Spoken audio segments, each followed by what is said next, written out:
Well, good morning, Get Wrecked for Recovery crew. So it's day number 9 of the Redeeming Eden Cycle Tour. RECT, Get Wrecked for Recovery. A 48-state, 4-year ride around America for addiction recovery awareness. Each day I pedal for someone who's passed away from addiction, and the whole end goal is to build a rehab. And this is state number 32, Ohio, on the Ride to RAGBRAI 2022. A 4,500-mile loop around the Midwest. Ohio to Erie Trail, Michigan's Upper Peninsula, west to Glacier National, Yellowstone, east to RAGBRAI last week of July, and it's all to raise awareness that addiction recovery options are available, that you don't have to die in your addiction. There's churches, Celebrate recoveries, and rescue missions all over the nation, all over the world, that just want to help you, talk to you, and love you if you find yourself battling addiction. So yeah, still here at the Big Bend Trailhead. It rained all night. It is raining right now. It's cold and there is snow coming in. I've reached out to some friends and nothing is working right now for my stay in Cleveland.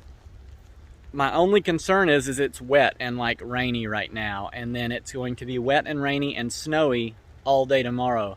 And then for the next 2 days, the temperatures don't get above 30.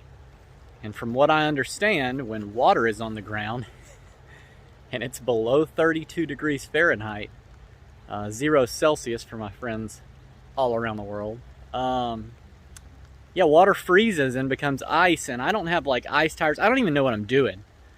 I've looked ahead at like the 30-day forecast for April, and this looks like the last section that I may deal with like this. Even going up to the Upper Peninsula, everything starts to warm up after this big cold front. So, I don't know. I don't know what I'm going to do. This is one of those few times I may end up literally just behind a building somewhere in a tent for a couple days, or riding on through. I talked to both of the hostels. I didn't talk to them. I went to their online page, and one of them is completely shut down, and the other one is shut down till September.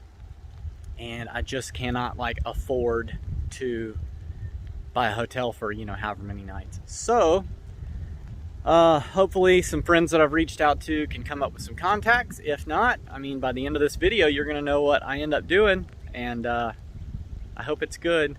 I hope whatever it is, it's good. But that's what makes these tours fun, you know. It really does. Anyway, yeah, it's cold. I've got to get my gloves on and start riding. It's only like 1.5 miles to breakfast, so I'm going to go in there and sit down and continue to network, maybe talk to some pastors in the area, something. I'm really looking for an angel to step up and be in Cleveland. Anyway, yeah, I'm going to get on the road. You'll see more of that right about now. Okay, so hey, me from the future. I end up in a room. But how it happens is nothing short of miraculous. So usually I wouldn't like add, you know, me talking to some of the video, but I'm going to do it so that you can understand all of the little things that start to happen throughout this day that really make this unbelievable. So let's keep going.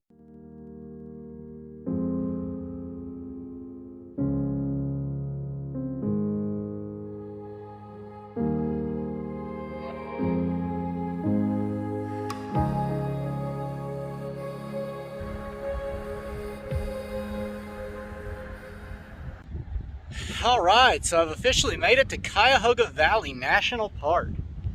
I stopped and had breakfast back there at a cafe that was just incredible. I can't remember the name offhand. I'll put it right here. It was amazing.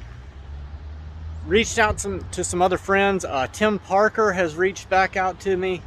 Several people have reached back out to me, talking to me about people that may be in the Cleveland area where I can stay. Gary Hanneken also just sent me a message. So still trying to figure out what happens farther that way. But you know, everything about these journeys has just been a faith thing, just trusting God. And I tell you what, it's hard sometimes in moments like this where you know it's going to be painful if something doesn't come through. So, you know, it's definitely strengthening my faith, especially when I see God show up, hopefully like He will. Anyway, let's go check the park out.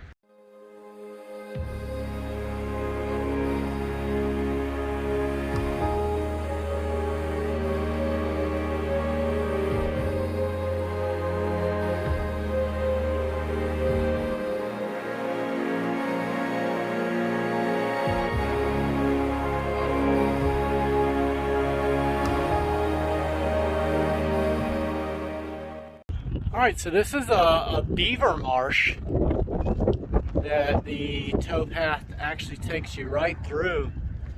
And it's pretty neat. I got to reading here, and it says this beavers played a major role in creating this 70-acre recovered wetland. Before the national park was established, this area was an auto repair shop and a salvage yard. So, you know, yesterday how I was talking about, I wonder what the land, you know, looked like without all the dilapidated ruins.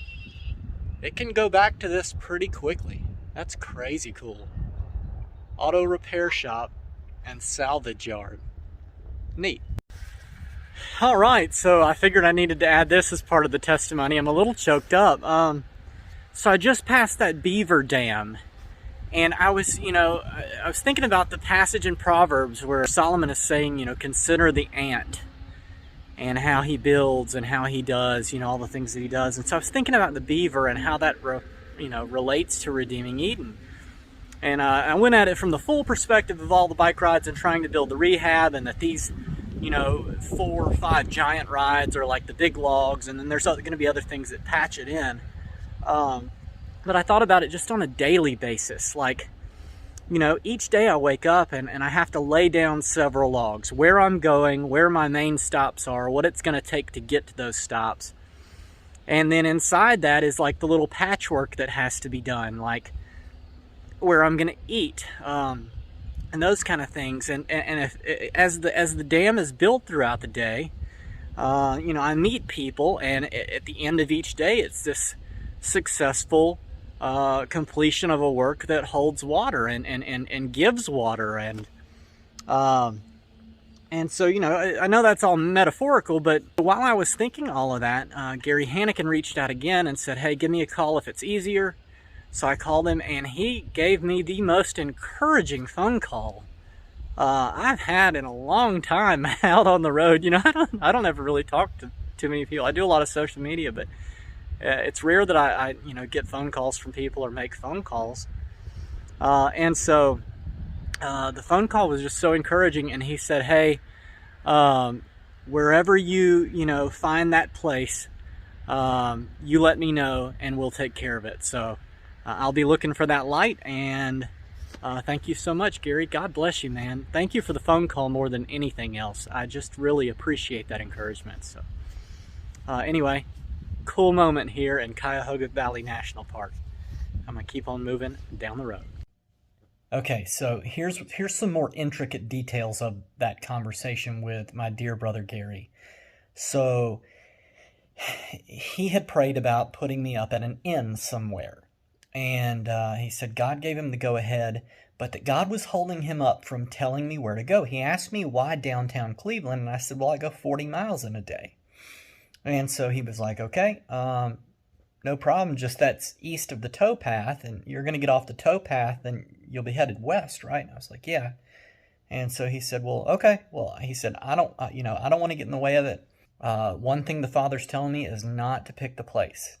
He wants to show you His glory through this, and I don't want to get in the middle of it. He said, so you pick where you're going to go, and I'll set up a room for you.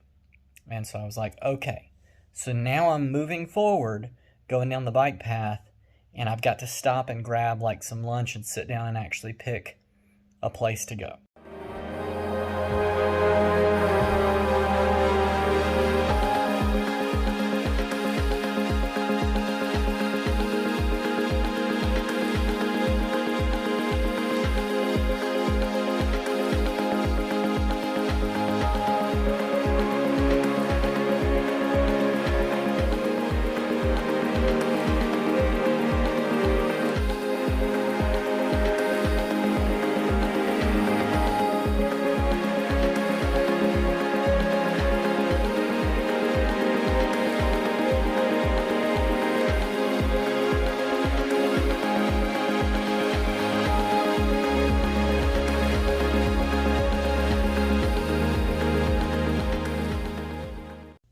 Okay, so I roll into the Winking Lizard in Peninsula. Brian Kimmel had told me about it in Columbus. I sit down, order a pizza, start eating, and I'm kind of flipping through my phone.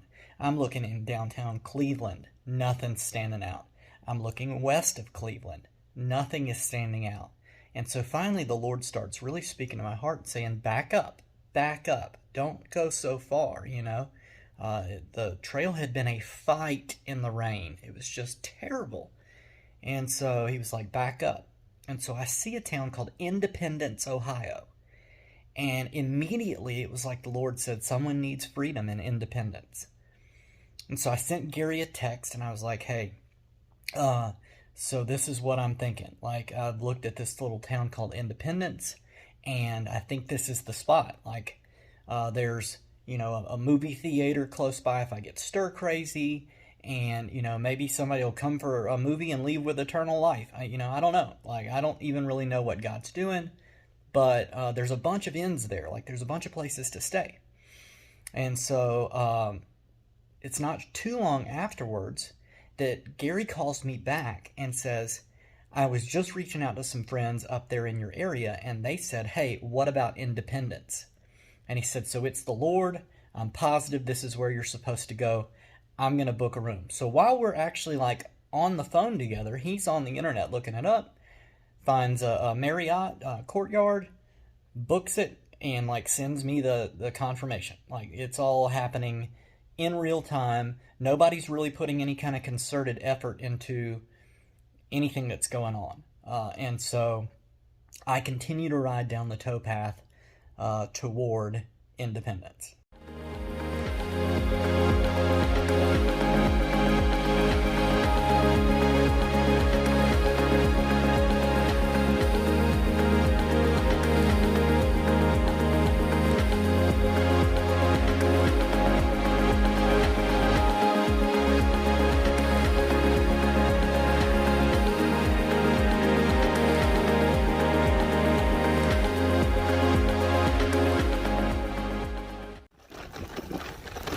Alright, so things are kind of slow going here.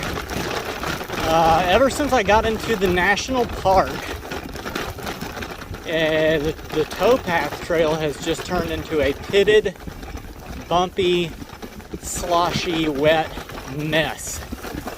The paved part of the OTET ended in Massillon. So from there you get on this towpath and you take it all the way to Cleveland. But the towpath was really, really pleasant to ride on. Literally right to the border of the national park. So things are very slow going, bumpy and slippery, like especially a lot of the boardwalks that I've been on. I've had to walk the bike, and I can just tap my back brake while I'm walking the bike and it just locks up from barely touching it. I assume much like what it would be riding on ice, except for I wouldn't even be able to walk the bike, I'd be slipping. I'm still really hesitant. I just don't know ice, like I'm not familiar with it. And the last thing I need is a broken collarbone or shoulder. I mean, heck, I fell over in South Carolina just riding on pavement. So, it's not like I'm the world's best bike rider. So adding ice to that is just, I'm really hesitant. So, last night I didn't get to do my usual video call with my family because Liam has a project he's working on and things were busy. And I totally get that. But so I kind of went to sleep a little bit deflated, and then on top of that, it rained all night, it got cold, I woke up and put the tent up in the rain, and there's just only so much of like being outside in cold weather in the rain. It just starts to do something to you, and so I really felt, the best way I can put it is defeated. The couple of friends that I reached out to said that they were unavailable to help right now, and so it was just like, God, what are you doing? and I didn't know what God was doing, but defeated really nails. You know, if anybody had a conversation with me, that's probably what carried across more than anything else. And I think Gary picked that up on the phone call and was just so encouraging. And so I keep on moving forward, and thing after thing is going wrong.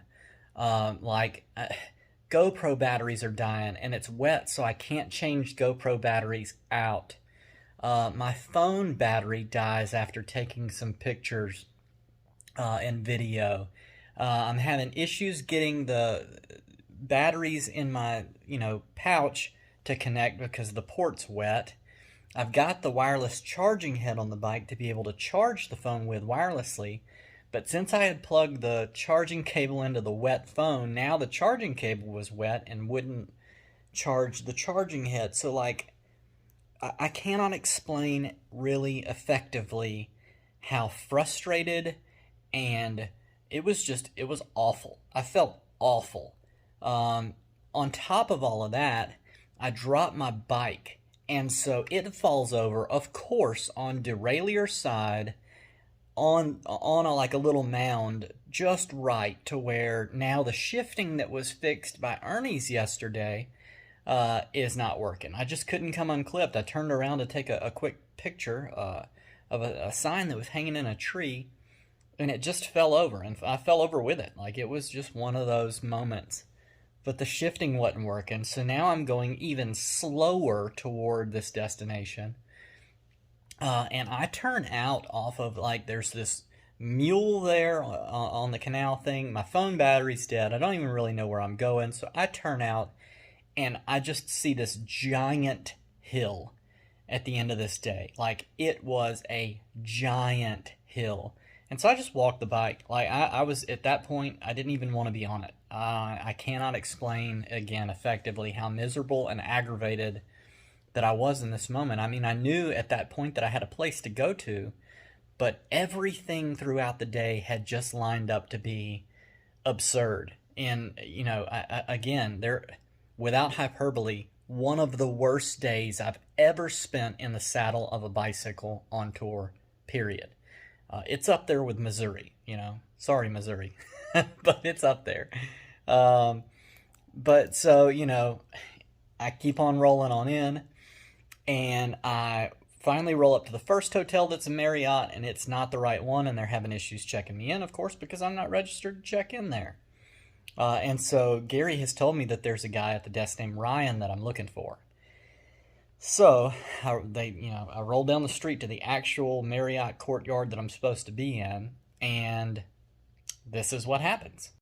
All right, so when I rolled into the hotel, y'all are not going to believe this. I mean, you will, because you watch the channel and you see how often this crazy stuff happens. But I pull up to the desk, and there's a guy named Ryan there. And Gary had told me about Ryan just to look for him when I got here, and so I was like, okay. And so then Taylor was at the desk, and as we got to talking, she shared that her mother had passed away from addiction. So I told her that I'd ride with her, and she kind of got teary-eyed, and she said, well, there's a lady named Annemarie that has a class next door right now. Maybe you could meet her. And so she came in, and Annemarie tells me that she was in tears when she came in. And tell them what you do. So my name is Annemarie. I own Alternative Horizon Counseling. It's a counseling center. It does all forms of addiction, intensive outpatient, outpatient. But my primary focus of my agency is when people get DUIs. And the majority of the people in this room, I would say 10% maybe have an addiction issue. And I'm really passionate about this, that I've been doing this for a very long time because my sister died February 13th of last year of a drug overdose. So most people walk through this room automatically get the stigma that they're addicts, and they're not. I don't even like the stigma of the word addict, right? At all. So to me, I feel like this is an important, wonderful, important work that you're doing. I'm ready to cry. Because there's a lot of people out there that need help, and even people who are not addicts that walked through this room, their life was pretty stressed out, and they wanted to make some changes, and they got to meet you, and it was very profound. And it was amazing. So I love that you're writing for my sister and everybody else. You're welcome, and to God be the glory. I got to actually Annemarie let me roll the bike in and tell everybody what Redeeming Eden is and share, and so thank you for that. Thank you. And it will be an absolute pleasure to ride for your sister. Thank you. Cool. God bless you. Thank you. God bless you. I mean, it's overwhelming. Unbelievable, right? What are the chances? I mean, 7 billion times 7 billion to 1? There's no way. Like, the coincidences are crazy. To come in and find out about Taylor and then find out about Annemarie. And then not only that, but Annemarie offered to pay for my room for tomorrow night. Not only that, like, brought me Gatorades, brought me water, brought all kinds of things. There's a bistro here. The lady that works there, her name is Angie. She lost her mother to addiction. So I'll be riding for her also. They essentially gave me carte blanche for any food that I want from the bistro. Breakfast, dinner, like all the things, whatever I need. My needs are totally taken care of while I'm here, while it's snowing. Like, it's crazy. It's so cool. Thank you so much, Gary Hanneken. Thank you so much, Annemarie. Like, it's just wild. It's just wild how all day, and I've seen it happen before, where I'm just frustrated all day, and at the end of that day is something spectacular, like in Pigeon Forge with Con, Lynn, and, just frustrated all day that day, and then I get to the campground, and he just hands me the keys. But it was so neat. I got to come in, and at the same time that meeting was going on, she let me roll the bike in. I got to share the gospel. I got to share my testimony and the testimony of Redeeming Eden. I got to share the YouTube channel with them. Like, I had, guys asking me how much the bike weighed, and I was, letting them pick the bike up to see how much it weighed. And then, like, at one point I was talking about, the crazy coincidences like this are just constant. And one of the guys on the front row was like, wait, you mean this isn't planned? And we were like, no. Absolutely wild. Unreal. So yeah, I don't need to say anything else. If you want to hear me talk some more, go back and watch this one again and really, like, pay attention to how, like, frustrated I am throughout the entire day and how beat down I am, and then just for it to change, to walk through the door of a hotel and have everything change. It was amazing. So if you know anybody who's passed away from addiction in any form or fashion, please find me through the Popple link, and I would love to ride for your person and celebrate their life with you for a day. If you know anybody who's actively addicted, or just anybody in general, share this with them. Also, the Redeeming Eden YouTube channel got monetized today, got the approval, got that email. So now watching the videos is a donation to Redeeming Eden. How cool is that? So share it. Share the videos. Like, comment, share, subscribe to the YouTube channel. All those things will go a long way in helping to build Redeeming Eden, the Garden Rehab. And don't forget that Redeeming Eden is a nonprofit ministry through International Gospel Outreach. And it's a ministry to go and reach people that are brokenhearted and people that are captive. And today is just one of those shining examples. I never would have been in Independence, Ohio, and I wasn't even supposed to be here today, even though I was on the bike. But I wouldn't have ever even been here to be able to have that opportunity to share love, God's love, with people, if it wasn't for your support, your help, and your prayers. And so thank you for that. But yeah, again, I think that's enough. Like, it's enough for today. So from here at the Courtyard Marriott in Independence, Ohio, somebody needs freedom and independence. Like, that one's going to stick with me for the rest of my life. I love you guys. Jesus loves you. I'll see you later. Have a good night.